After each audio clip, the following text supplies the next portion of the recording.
Hello, I'm Shannon Tiezi with the Diplomat, and I'm here today at the Brookings Institution, where I'm happy to be joining Richard Bush, who's a senior fellow here at Brookings, and he's going to be talking with us about the China-Japan relationship. Thank you so much, Dr. Bush, for joining us. It's my pleasure. So it's been almost a year since Xi Jinping and Shinzo Abe had their highly anticipated handshake on the sidelines of the APEC summit in Beijing. How has the relationship actually progressed since we had that breakthrough moment? Well, you may recall, and your listeners may recall, that Xi Jinping's facial appearance at that handshake was not, shall we say, friendly and positive. I'm told that in later encounters during the APEC summit, he was actually more friendly, but that was off camera. And that's kind of a metaphor for the whole relationship, that it's been a mixed bag since then. I think there is a shared recognition in both countries that they need to set a floor for the relationship, they need to stabilize it, they need to pull it up as much as they can. There was a certain amount of back and forth between the two countries. Foreign Minister Kishida took part in a three-way summit with the foreign ministers of China and Korea. Prime Minister Abe saw President Xi Jinping at a regional summit in Indonesia in April. But there were a number of downsides to the relationship, or still points of friction. The Chinese narrative about what happened before 1945 continued. Its efforts to paint Japan as the main challenger to the post-World War II international order continue. The tensions around the Senkaku Diaoyu Islands continue to some extent.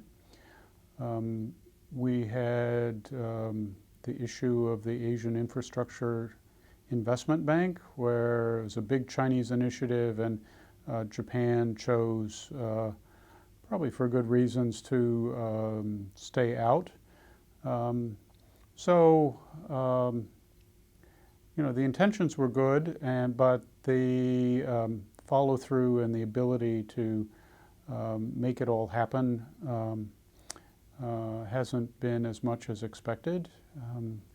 For me, one of the things that encapsulated this was that there was some talk about Prime Minister Abe going to China in September, not for the big celebration on September 3rd and the military parade, but right around there. And now it's being reported that he is going to have to stay in Japan to work to get the security legislation passed, and this is something that China doesn't look favorably on.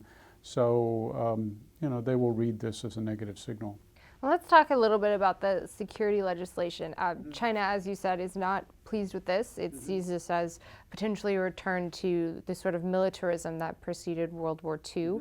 We've also seen other moves from Japan to take a more active role, particularly in the South China Sea disputes, with more formal government pronouncements about Japan's position on that.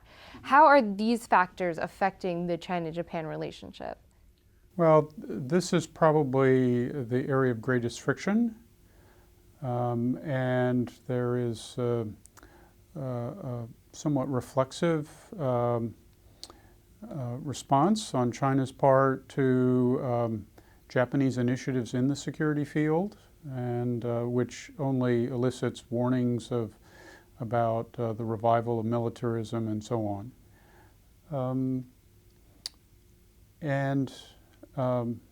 Some aspects of this are probably more concerning than others. There was the report that Japan might be involved in patrolling in the South China Sea. Actually, I think that's not going to happen, that it may be illegal for Japan to do it under current legislation. Japan is doing more to help out other countries in the region that China is not friendly with, particularly the Philippines. And that inspires fears of containment by both Japan and the United States. Realistically, I think that the security legislation and the new defense guidelines there's less than meets the eye. These are things that Japan has been working on for some time. Actually, Prime Minister Abe started this project when he was Prime Minister before in 2006, 2007. They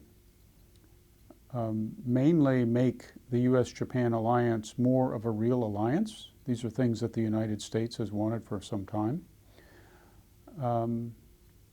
Moreover, even these incremental steps are hard to get through the Japanese political system because a good segment of public opinion is still either pacifist or against an active security role. And so Prime Minister Abe is having trouble getting this passed. Some of the more provocative things that are discussed about Japan's regional role, they not only get China concerned and sometimes Korea concerned, they also get the Japanese public concerned. So there's some built-in constraints on what even a prime minister like Abe Shinzo can do. This year in particular had the potential to be a difficult one for China and Japan as the 70th anniversary of the end of World War II, dredging up all these historical issues again. How have those historical factors played into the relationship, particularly in the past month between the Abe statement on August 15th to the September 3rd military parade in Beijing? The history issue has, in a way, frozen or set a low speed for any improvement in relations. China uses it as a way to keep Japan on the defensive, as a way of delaying initiatives that might otherwise be taken. China says, Japan has to set the right political context for improvement of relations, and one of the things it has to do is have a good statement on August 15th. In the event, the statement was not satisfying to China. The official response from the Chinese Foreign Ministry was, here are all the things that Abe should have done in his statement that he didn't do. Here are the things that he has to do if he wants an improvement in U.S.-Japan relations. So the proclaimed doubts about Japan's intentions and Japan's sincerity continue. The history issue is tied in a way to the Chinese Communist Party's domestic legitimacy, and there is a large set of activities in the media and by the propaganda department that reinforce the idea that Japan did bad things in the past and might do bad things in the future. So it's been a cloud that's hung over any process of improvement of relations and stabilization of the ties. And you mentioned earlier the territorial dispute between China and Japan in the East China Sea over what Japan calls the Senkakus, China calls the Jiaoyus.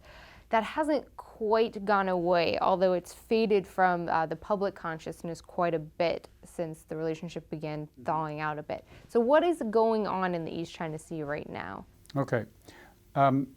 It seems that China has dialed down the Senkaku issue a little bit to focus more on the South China Sea.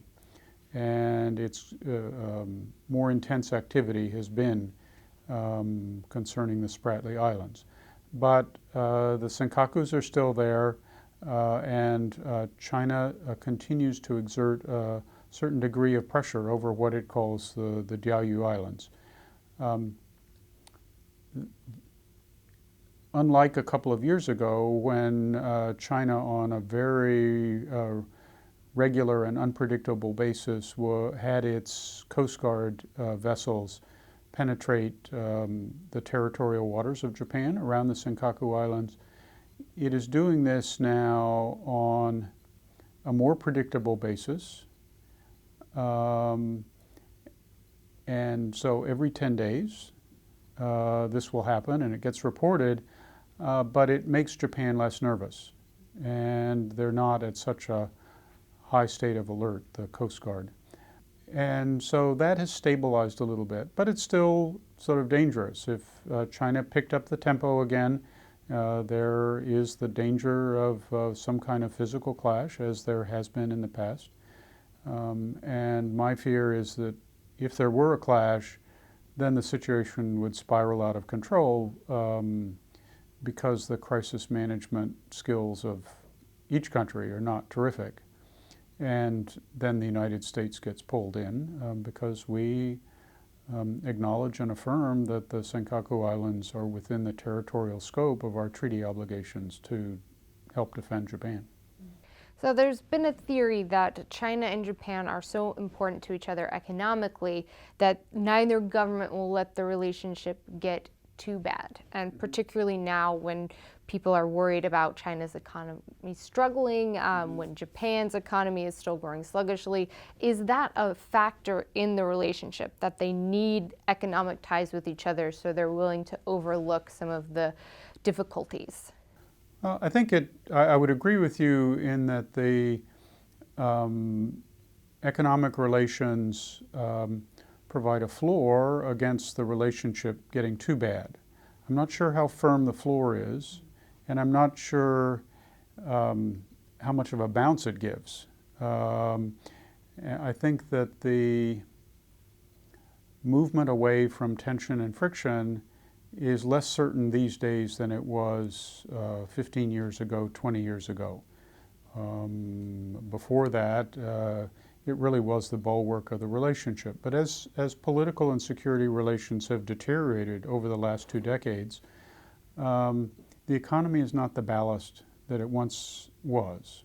And then you have to add to that the changing nature of the Chinese economy and what that means for Japanese companies.